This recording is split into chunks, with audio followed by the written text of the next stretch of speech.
The music floated lightly over Central Park's summer stage when the impossible happened. At the exact moment the Vienna Waltz Orchestra reached the climax of the waltz, a scream tore through the air. "André! André! You have to listen!" The audience turned in unison. A homeless man, thin, filthy, with torn clothes and a broken violin slung over his shoulder, stumbled through the aisles. Security rushed forward. The atmosphere changed like a cold autumn wind cutting through the New York summer. "Sir, back! You don't have access!" shouted Marcus, the security guard, grabbing the man by his arm. But the homeless man wrenched himself free with unexpected strength. "No! Let me go! He needs to know what I found!" On stage, André raised his bow in the air, freezing the entire orchestra. Thousands of people held their breath. André's violin slowly lowered, as if the past had just traveled through time and touched his shoulder. Lisa, the producer, muttered into the electronic earpiece, "André, ignore it, keep going. We're broadcasting live in 7 countries." But he didn't hear it, or rather, he heard something else. The homeless man finally lifted his face, and at that moment, their eyes met. André staggered back a step, his face losing all color. "No, that can't be," he whispered, almost inaudibly. The homeless man opened his mouth, his voice trembling but full of urgency. "André, it's me, Matthew." The audience burst into murmurs. Lisa froze. Marcus swallowed hard. And André? He let the Stradivarius slip from his hand. "Stop the music, now!" he shouted into the microphone, his voice echoing like thunder through the heart of Manhattan. The 3,000 people fell into absolute silence, and as the camera zoomed in on the homeless man's ravaged face, he said the sentence that would change everything. "I found something about your past, and it's going to affect everyone." Hours before the interruption that would shock New York City, Central Park's summer stage was filled with an almost electric energy. Technicians adjusted lights, tourists took photos with hot dogs in hand, musicians tuned instruments while the sound of voices in English, Spanish, and various languages mixed in the warm evening air. It was another sold-out André Rieu's concert, but something different hung in the air, though no one could explain it. Backstage, André walked slowly with his Stradivarius, breathing in the familiar scent of strong coffee from the vendors around the park. He always said that playing at Summer Stage was like playing at home, but that evening he felt a strange unease creeping up his spine like a shadow too long. Lisa, his producer, was updating the schedule, talking rapidly into her earpiece. "André, the broadcast starts in 6 minutes. Jake, the journalist from ABC News, is already positioned." "Everything's running smoothly," he smiled, but it was a mechanical smile. Something was pulling his memory toward a distant past, toward a musical note that kept ringing in his head as if trying to remind him of something forgotten, an incomplete melody, a piece of life he had never resolved. Meanwhile, in a side street a few yards away, a man with unsteady steps leaned against a brick wall. His eyes, red from the cold afternoon wind, observed the movement of production trucks. His name was Matthew, but to anyone passing by he was just a homeless man. Long beard, worn clothes, a broken violin hanging from an improvised string. He breathed quickly, muttering to himself, "He needs to know. He needs to know what I found." With each step his body trembled, not from cold but from urgency, something that burned stronger than hunger or exhaustion. Fate was just yards away. And that evening, when the lights above Central Park would come on, the past would come to collect its debt. The clock on the nearby Metropolitan Museum Tower showed exactly 8:17 p.m. when the concert began. The air vibrated with animated conversations, glasses clinking, and tourists adjusting light jackets as the New York summer showed its gentlest breeze. The golden light slowly rose, revealing the Vienna Waltz Orchestra in perfect visual harmony, and the audience responded with applause that echoed against the trees and buildings surrounding the park. André entered the stage with the smile the world knew so well, but Emily, the violinist beside him, noticed something different, a slight tremor in the maestro's fingers. "Is everything okay, maestro?" she asked softly. André nodded, though he wasn't sure. The first number flowed smoothly, flawlessly, as if the entire stage were guided by a single breath. Jake, the journalist, narrated live. And here we are again, in the heart of Manhattan, witnessing another magical evening with Maestro André Rieu. But while the camera panned, capturing the enthusiasm of the front rows, something escaped production control. On the right side of the venue, near the food trucks selling pretzels and hot dogs, a man stumbled between tables. People recoiled, some muttering discomfort. The smell of cheap alcohol mixed with stale sweat hung around him, but there was something deeper in his gaze, something that didn't fit the festive scene. It was Matthew, He clutched the broken violin against his chest as if it were a relic. His body trembled, but his eyes, though marked by street life, had a gleam of determination that didn't match his appearance. "He has to listen," he repeated, like a mantra. When he tried to enter the side aisle, Marcus, the security guard, blocked him with his forearm. "Sir, you can't do this. Back off." Matthew shook his head desperately. "Let me through. It's about André. It's important." The argument began attracting attention. Sarah, a young woman filming everything to post on social media, immediately turned her camera to the scene. On stage, André raised his bow to begin the second number, until something cut through the air. A hoarse sound, a scream. "André!" The microphone picked up the sudden vibration that went through the maestro. He turned his face toward the commotion, and the frontal light reflected in his eyes, making the sudden change in expression visible. Lisa, through the earpiece, whispered in panic, "Ignore it, André. We continue. We're live in 7 countries." But he didn't hear it. Or perhaps he had heard something stronger than the producer's voice, the persistent melody in his mind, that memory that had been trying to surface since early. While Marcus held Matthew by his arms, the homeless man lifted his face with a last spark of courage, and it was there at that moment that their eyes met. Time stopped. The maestro staggered, his fingers loosening on the bow. The image of Matthew, the weary face, the disheveled beard, the eyes marked by old pain, swept André away with the force of an emotional storm. He was older, more broken, almost unrecognizable, but it was impossible to mistake that gaze, because that gaze had once changed his life. André swallowed. "No, that's impossible," he muttered. Matthew, even held by security, took a step forward. "André, it's me." The audience fell silent without knowing exactly why. And then, as if an invisible magnet pulled his soul outward, André finally understood. The bow slipped from his hand. His heart accelerated as if trying to escape from his chest. He took a step forward, another one, and said into the microphone, with a firm voice breaking all international protocols, "Stop the music now!" The orchestra froze. The lights remained static. The entire audience held its breath. And Matthew, with tears running down his dirty face, found his chance to say the words that would change everything. "I found something about your past." The evening was no longer a concert. Now it was the beginning of a revelation. Backstage, chaos erupted. Lisa shouted into her headset to the control team, trying to maintain control over a situation that had completely derailed. Technicians ran back and forth, cameramen zoomed in on André's face, and the live stream exploded with thousands of reactions per second. Emily still stood on stage, her violin in her hands, completely stunned. She had seen André perform for years, but this was different. The way he looked at that homeless man wasn't pity or confusion. It was recognition, painful, deep recognition. André slowly descended the steps from the stage, his legs almost refusing to carry him. Each step felt like opening a door to a room he had locked for decades. Marcus still held Matthew, but his grip was now less firm. Even the security guard felt that something bigger was happening than a simple disruption. "Let him go, Marcus," said André, his voice low but exuding authority. Marcus hesitated, looked at Lisa for confirmation, but André repeated, "Now." The grip loosened. Matthew almost staggered, but André caught him by his arm. The contrast between the elegant maestro in his perfect suit and the worn man before him was so sharp, it felt like 2 different worlds colliding. The audience watched in complete silence. Some thought it was an act, a planned stunt. Others felt this was real, too real. André stared into Matthew's eyes, searching for confirmation of what he didn't want to believe. "Matthew, how did you get here?" Matthew's voice was broken, hoarse with emotion. "I had to find you, André. I had to tell you." "Tell me what?" André's voice trembled now too. Matthew looked nervously around as if afraid someone would hear. Then he whispered, "I found the manuscript, the original, from us." André felt as if the ground was falling away beneath him. "What manuscript? What are you talking about?" But before Matthew could answer, Lisa came rushing over. "André, we need to go now. The broadcast is in chaos. The sponsors are already calling." "This can't—" "Lisa," André interrupted her, his gaze still on Matthew. "Give me 5 minutes." 5 minutes? André, this is an international broadcast. We have contracts, obligations. I said 5 minutes. The scream came so unexpectedly that even Lisa stepped back. The audience murmured uneasily.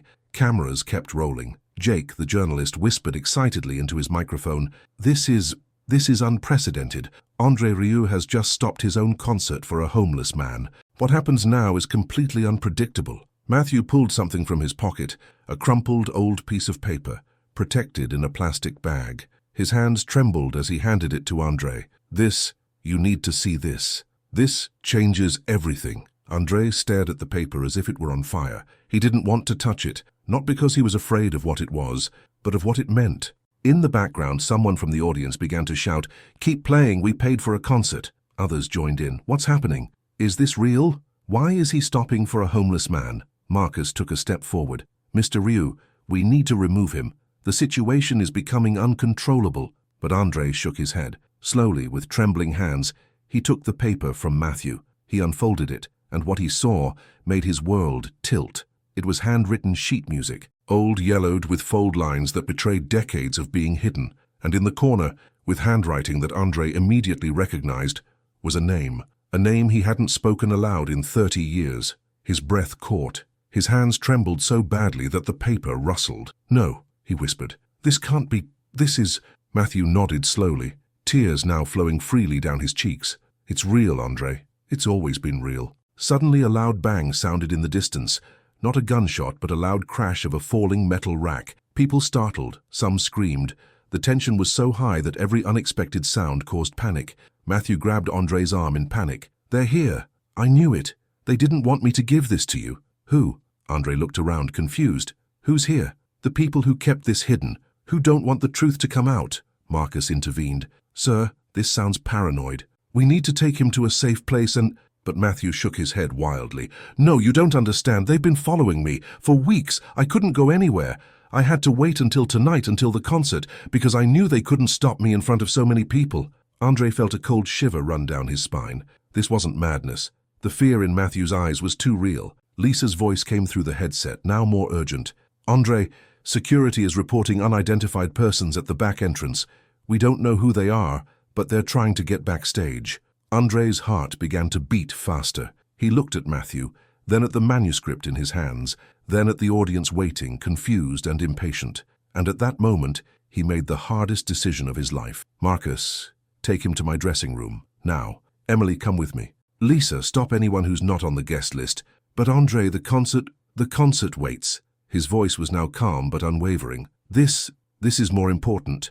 As Marcus carefully led Matthew to the side, André turned to the audience. Thousands of eyes stared at him. Some angry, others worried, most just confused. He grabbed the microphone and said with a voice that resonated throughout the entire venue, "Ladies and gentlemen, I apologize for this interruption.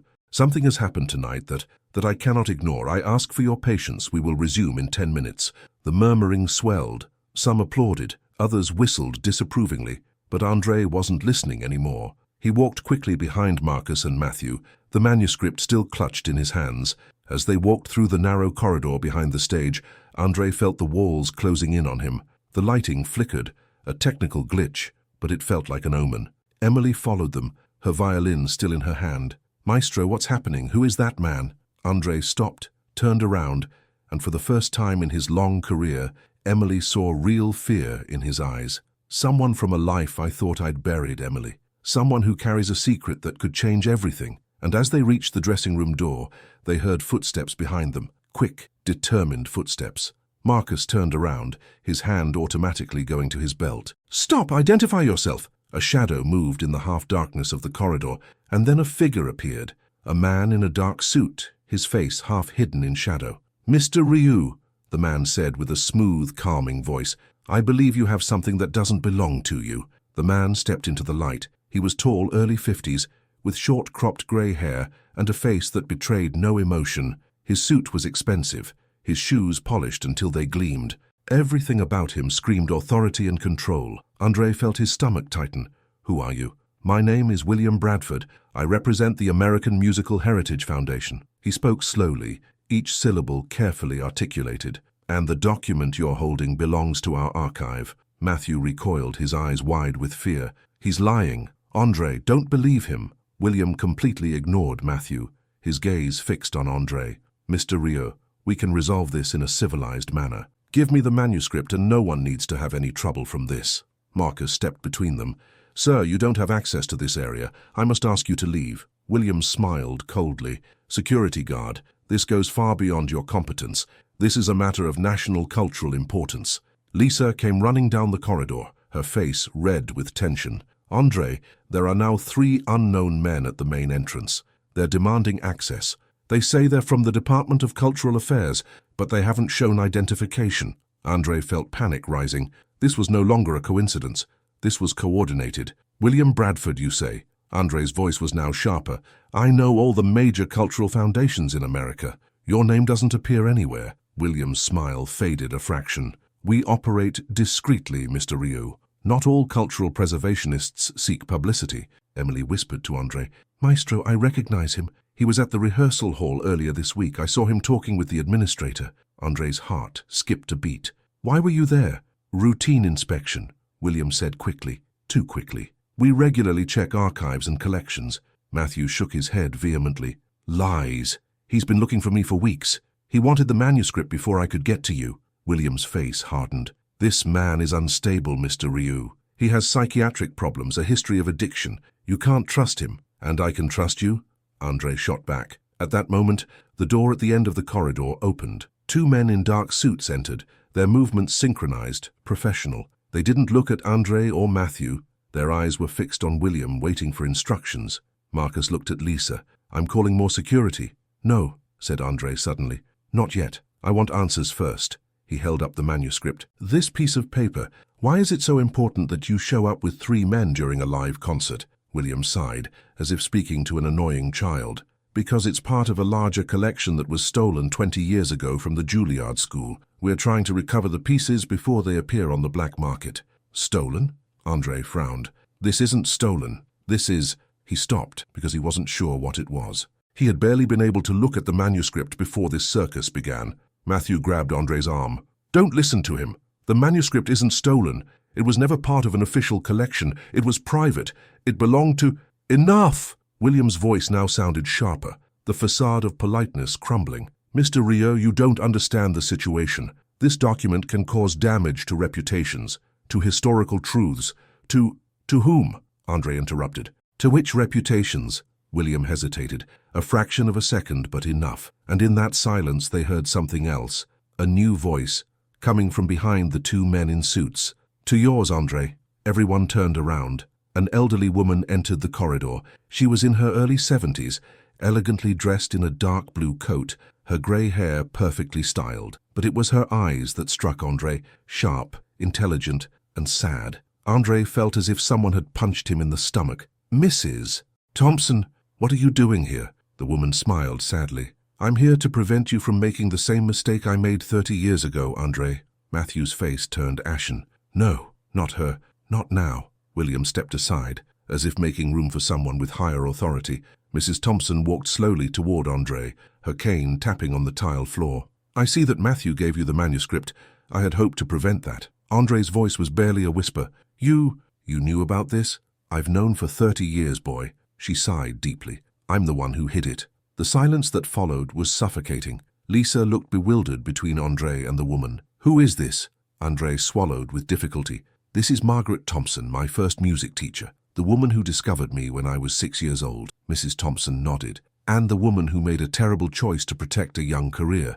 Matthew took a step forward, his voice breaking. You protected more than a career. You buried the truth. You made him disappear as if he never existed. Who? André's voice was now louder, more urgent. Who are you all talking about? Mrs. Thompson closed her eyes, as if preparing for a confession she had postponed for decades. About Michael, André, your brother. The world stopped. André felt his knees buckle. Emily grabbed his arm to support him. My... what? Your half-brother, to be precise. Mrs. Thompson's voice was now soft, full of regret. Born from a brief relationship your father had before he met your mother. Michael was 2 years older than you, and he was brilliant. André couldn't breathe. The corridor seemed to spin. Matthew nodded vigorously. Michael Rieu'S, the name that was erased from every history, the composer whose work was attributed to you. No, André shook his head. No, that can't be. My parents would... Your parents didn't know, said Mrs. Thompson. Only your father knew of Michael's existence, and he was so ashamed that he kept it secret. But I knew. I was Michael's teacher before I became yours. André stared at the manuscript in his hands, as if it had suddenly become radioactive. This... Michael wrote this? You both wrote it together, whispered Matthew, when you were both young, before everything fell apart. André tried to remember, tried to dig through the fog of 30 years. And then something flashed, a vague image of an older boy with a violin, a summer in upstate New York, making music in an old barn. But it was so vague, so impossible. Why don't I remember him? Mrs. Thompson's eyes filled with tears. Because you were 8 years old when he left, and because your father begged me never to talk about it again. He said it would damage you, that it would disturb your focus. So you just erased a person from my life? I thought I was protecting you, Mrs. Thompson cried out, her voice breaking. He had problems, André. He was talented but unstable. Your father was afraid his presence would harm you. Matthew's face contorted with anger. Unstable. He was a child who was rejected. Of course he had problems. William took a step forward. This is exactly why the manuscript must remain hidden. These stories serve no purpose anymore. They only bring pain. André turned angrily toward him. Pain? You want to talk about pain? An entire person was erased from my life, a brother I never knew. Half-brother, William corrected coldly. And technically, shut up! The scream echoed through the corridor. Even the two men in suits flinched. André's hands shook so badly the manuscript rustled. Where is he now? Where is Michael? Matthew and Mrs. Thompson exchanged a glance. And then Matthew said, his voice barely audible, nobody knows. He disappeared when he was 18. Some say he went abroad. Others think he didn't finish the sentence. André felt tears welling up. So you're telling me I had a brother who made music with me and who then just disappeared, and no one thought it necessary to tell me? Mrs. Thompson reached out her hand. André, you must understand it was a different time. My father tried to hide his shame at the expense of a boy who was his son.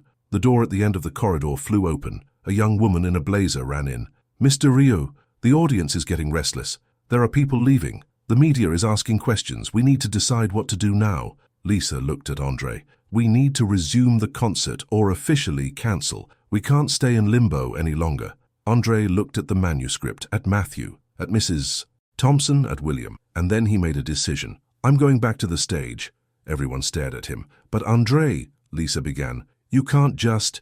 I'm going back, and I'm going to play this. He held up the manuscript. I'm going to complete it the way Michael would have wanted. William took a step forward. If you do that, I'll be forced to take legal action.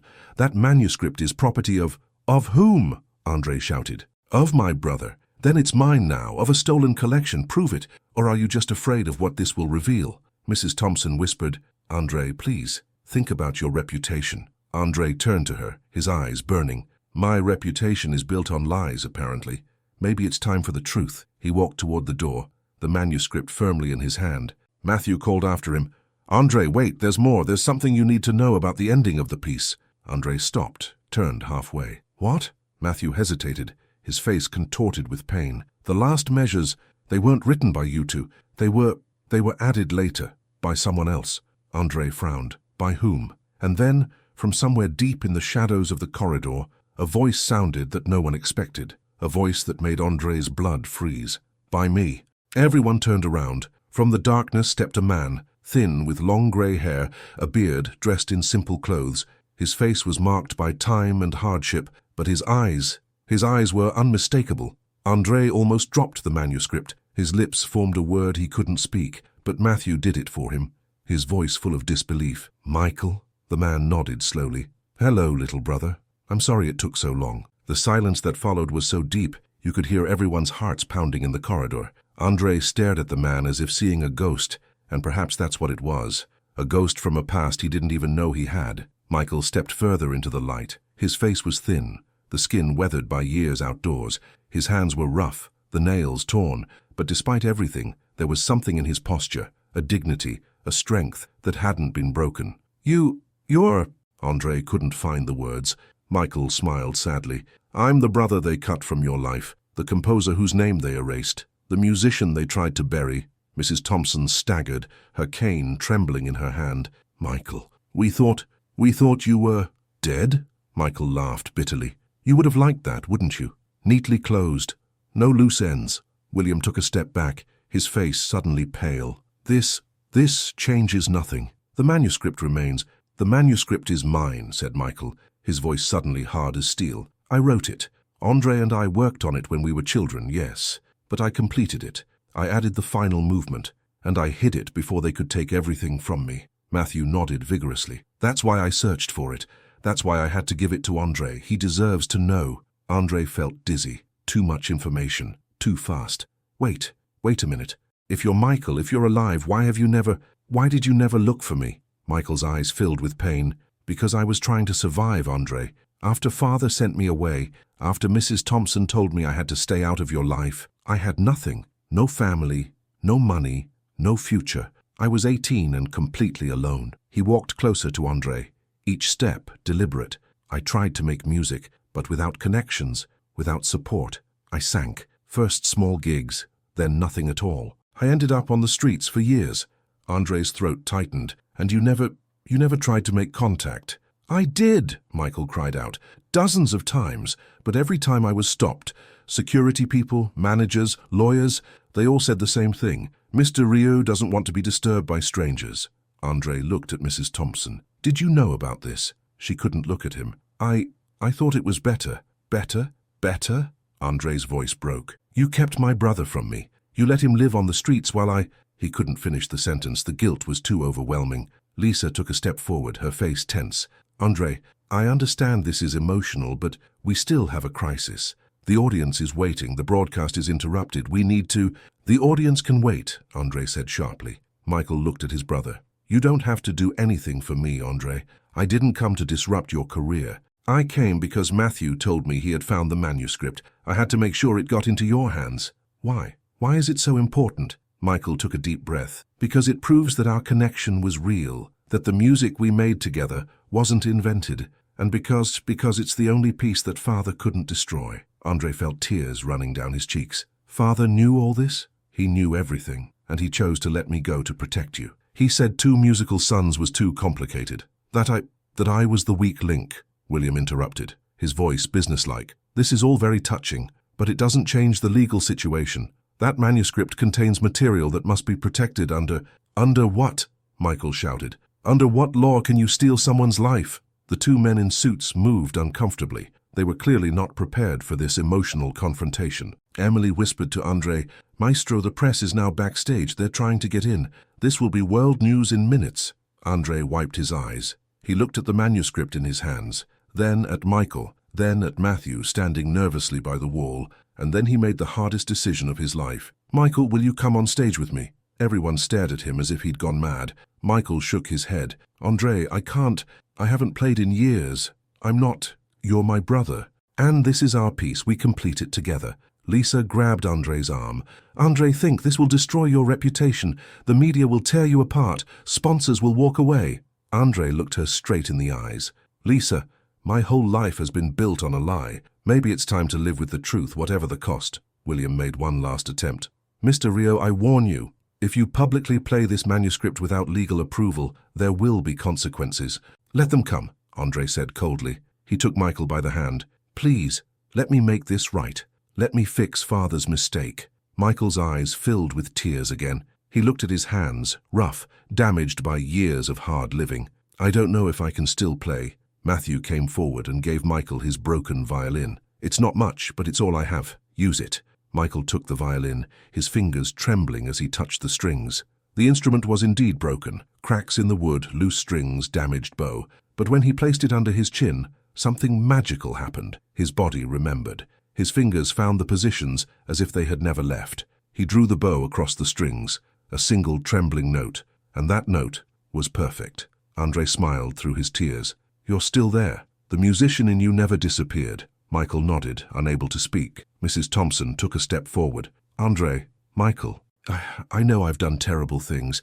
I thought I was protecting you, but I see now that I only caused pain. Can you ever forgive me? André looked at her, the woman who had discovered him, who had taught him, who had also betrayed him. I don't know, Mrs. Thompson, but today isn't about forgiveness, it's about truth. He turned toward the door. Let's go. The audience has waited long enough. Marcus opened the door. The corridor to the stage stretched before them, brightly lit, full of waiting technicians and worried staff. As they walked through the corridor, Michael whispered, André, there's something else you need to know about the manuscript. André looked sideways. What? It doesn't end the way you think. The final part, it's not a triumph, it's a farewell. André frowned. A farewell? I wrote it the day before Father sent me away. It was my way of saying goodbye to you, to our music, to everything we had. André stopped. Michael, but tonight, Michael continued, his voice growing stronger, we don't play it as a farewell. We play it as a reunion. They reached the side of the stage. Through the curtains they could hear the audience, restless, murmuring, some angry, others just confused. Lisa came beside André. Last chance to change your mind. André shook his head. We're doing this. Emily gave him his Stradivarius. I'm proud of you, maestro, whatever happens. The orchestra still sat on stage, waiting for instructions. When André appeared, they sat up straight. André walked to the center of the stage, Michael beside him, with Matthew's broken violin. The audience's murmuring grew when they saw the second figure, the disheveled man with the damaged violin. André picked up the microphone. Ladies and gentlemen, I again apologize for the interruption, but what I'm about to do is perhaps the most important thing I've ever done in my career. The crowd fell silent. The man beside me is André Rieu'S. He is my brother, a brother I didn't know I had until tonight, and together we're going to play a piece we started 30 years ago when we were children. The murmuring exploded, cameras flashed, journalists typed frantically on their phones. Jake, the journalist, whispered excitedly into his microphone, This is incredible. André Rieu'S has just revealed that he has an unknown brother. André ignored the tumult. This piece is called Brotherhood Lost and Found. It has never been performed before, and it will never be perfect. But it's real. He looked at Michael. Ready? Michael nodded, tears now flowing freely. Let's finish it. André raised his bow. The orchestra fell silent. The audience held its breath, and then the two brothers began to play. The first notes were uncertain. Michael's fingers stumbled over the damaged strings. André's timing was somewhat hesitant. But then, slowly, the music began to flow. It was a simple melody, almost childlike in its purity. But there was something in it, a sadness, a longing, a love that had never quite disappeared. In the audience, people began to cry. They might not understand all the details, but they felt the emotion. Sarah, still filming, whispered, This is the most beautiful thing I've ever seen. As the music grew, the orchestra carefully joined them. Emily's violin harmonized perfectly. The cellos added depth. The horns lifted the melody. And then, at the climax of the piece, the music stopped abruptly. The audience looked up, confused. André looked at Michael. The ending. I don't have it. It's not on the manuscript. Michael smiled. Because it was never completed. I waited 30 years for this moment to complete it. He raised his broken violin and began to play. A new melody, one André had never heard. It was triumphant, but tender, powerful, but vulnerable. André's heart swelled. He closed his eyes and let his intuition guide him. His violin answered Michael's, interweaving and dancing around each other. It was improvisation in its purest form, two souls communicating through music in a way that words never could. And then, in one perfect moment, both violins ended together on the same note, a high, pure note that floated over Central Park and seemed to hang in the air. The silence that followed was sacred. And then applause broke out like a wave, standing ovations, tears, shouts of joy. Michael lowered his violin, his whole body trembling. André put his arm around his brother. Welcome home, he whispered. But their moment was rudely interrupted. William stormed onto the stage, followed by his two men and a new figure, a woman in a business suit with a folder full of documents. This concert is terminated, William shouted, based on copyright violation and contractual obligations. Security tried to stop him, but he pushed through. The audience booed. André took a step in front of Michael. You have no right to be here. The woman opened her folder. I'm Attorney Richardson. I represent several parties who claim that the work just performed is property of whom? André interrupted. Of my brother, whom you tried to bury for 30 years. But then something unexpected happened. From the back of the audience, someone stood up. An old man with a cane. Stop, he called out with a powerful voice. The security lights turned toward him. It was a familiar figure in American music circles, director of the Juilliard School. He walked slowly toward the stage, the audience making room. William turned pale. Director Harrison, you shouldn't. I shouldn't what, William? Tell the truth? The old man climbed onto the stage with difficulty. Ladies and gentlemen, I must make a confession that is 30 years overdue. Director Harrison now stood in the full light of the stage, his face marked by years of heavy decisions. He looked first at André, then at Michael, and then at the audience waiting in breathless silence. My name is James Harrison. I've been director of the Juilliard School for 40 years, and I have been complicit in one of the greatest injustices in American music history. William tried to intervene. Director, this is not the time for silence. The old man's voice resonated with an authority that brooked no opposition. "I've been silent too long. Tonight, that ends." He turned to the audience. "In 1994, a young man came to my office. His name was André Rieu'S. He was 18 years old, abandoned by his family, but with a talent I had rarely seen. He asked for a scholarship, for a chance." Michael's eyes grew wide. He remembered this moment, the hope, the desperation. "I wanted to accept him," Director Harrison continued. "But then I received a phone call from someone influential, who told me it would be better if André Rieu'S didn't get a place in official music circles." André felt anger bubbling up. Who called you?" Director Harrison hesitated. "It was your father." The words fell like stones. Michael staggered. André grabbed his arm. Father did this. He said he had to make a choice. 2 musical sons would tear the family apart. He had already invested in your education, André. He said Michael was too unstable, that it was better to let him go." Michael's voice broke. "He chose André over me, and I agreed," said Director Harrison. "To my eternal shame, I agreed. I told Michael we had no place, and I did nothing." The audience sat in shock. André looked at the old man. "Why are you telling us this now?" "Because tonight I saw what happened. I saw that homeless man on stage. I saw your reaction, and I realized the truth was finally coming out. I couldn't stand on the wrong side any longer." He turned to Michael. "I can't give back the 30 years, but I can acknowledge that you were wronged by me, by the system." Michael nodded, overwhelmed. William looked worried. His plan was falling apart. Attorney Richardson tried to regain control. "This changes nothing about the legal status. The manuscript is now in the public domain," Director Harrison interrupted. "I will ensure all claims are withdrawn. This work belongs to these brothers." William made one last attempt. "You're exceeding your authority. What parties? People who want to hide their secrets? I'm too old for those lies." The applause began tentatively but grew quickly. People stood up, cheered. Sarah was still filming, tears on her cheeks. "This is history." At that moment, Mrs. Thompson appeared on stage. The applause died down. She walked to Michael and fell to her knees.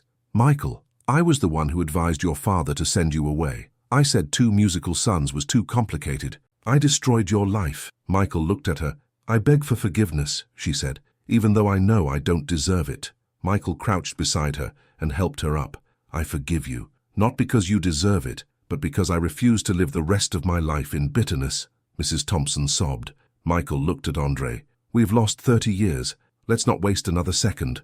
André embraced his brother. The audience cried. Matthew hesitantly stepped onto the stage. André extended his hand. "Matthew, without you, this never would have happened. You're the hero." Matthew shook his head. "I just wanted to do the right thing." "That's what a hero is," said Michael. Director Harrison came forward. "Matthew, would you be interested in a job as archive manager at Juilliard?" Matthew's eyes grew wide. "A job? For me? With housing and salary?" "Yes." Matthew laughed through tears. 1,000 times yes." The audience cheered. Suddenly a voice sounded from the back. "Not so fast." A woman in a suit walked through the aisle, followed by police officers. André frowned. "Who are you?" "Inspector Davis from the Cultural Heritage Division. May I see the manuscript?" André hesitated but handed it over. She studied it carefully. The tension was palpable. She looked up. "This manuscript was hidden by its rightful owner. You're free to do with it as you wish." William collapsed. Attorney Richardson closed her folder. They left. Inspector Davis looked at Michael. "Mr. Rieu'S, I hope you get your place back. You deserve it." André looked around. "We need to play the piece one more time. This time perfectly, with the full orchestra." Michael smiled. "Let's do it." André turned to the orchestra. "We're playing Brotherhood Lost and Found one more time. Follow my lead." The orchestra nodded. André and Michael took their positions. No hesitation anymore, only emotion. The first notes floated through Manhattan. With the full orchestra, the music was transformative. It was triumph and tragedy, loss and discovery, 30 years of pain and the joy of coming home. The audience listened in absolute silence. When it ended, both brothers together in perfect harmony, there was a moment of silence, followed by the loudest applause Central Park had ever heard. The applause slowly ebbed. André stood on stage, his arm around his brother. Michael held the broken violin against his chest. But there was still one last question. André took the microphone. "Before we close this evening, there's one more thing.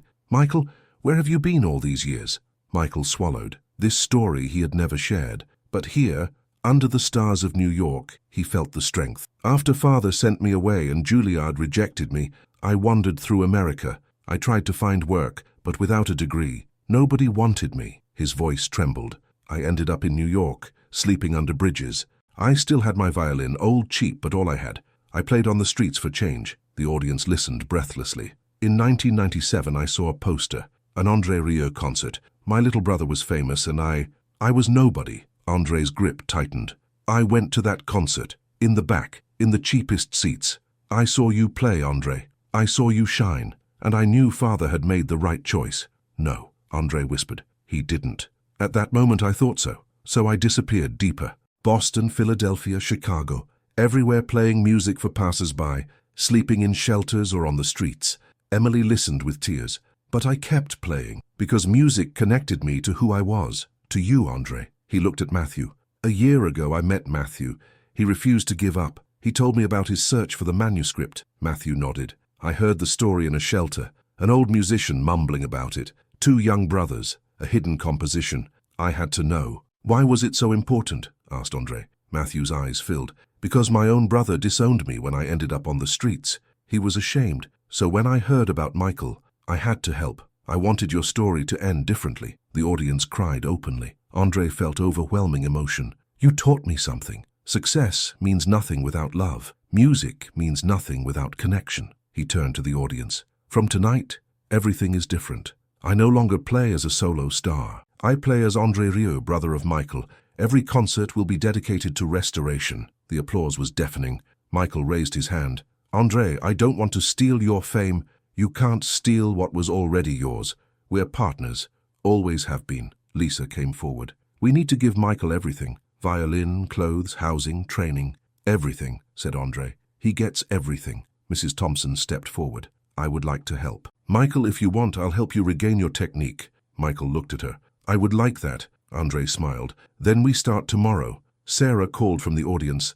I filmed everything. Can I share it? André laughed. Share it. Let the world see what truth does.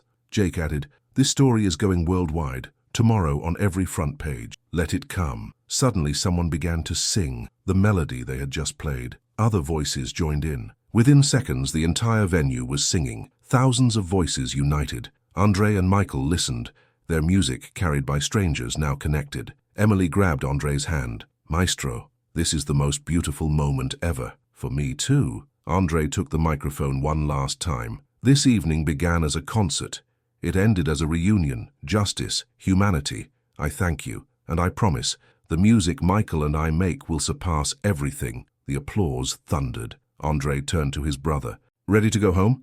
Michael smiled. I'm already home. There, under the stars, the brothers embraced. 30 years of separation healed by music, truth, and love. The cameras rolled. The audience applauded. The world watched. Family, truth, love, music. Epilogue. 6 months later, Michael stood in Carnegie Hall, elegantly dressed, with a new violin, a gift from André. They played Brotherhood Lost and Found for a sold-out audience. In the audience sat Matthew, neat in a suit, Director Harrison with tears, Mrs. Thompson, her conscience lighter, and thousands who had followed the story. When it ended, the brothers stood hand in hand, bowing. Somewhere an old man watched television, the father of André and Michael, broken by regret.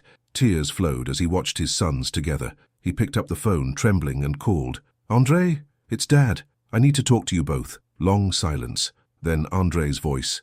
We'll come tomorrow, together. The old man sobbed. Thank you, because even the deepest wounds can heal. Even the longest separations can end. Even the greatest mistakes can be forgiven. With music, with truth, with love. And that evening, everyone understood. Some concerts end with applause, but some change lives. And this one had changed the world.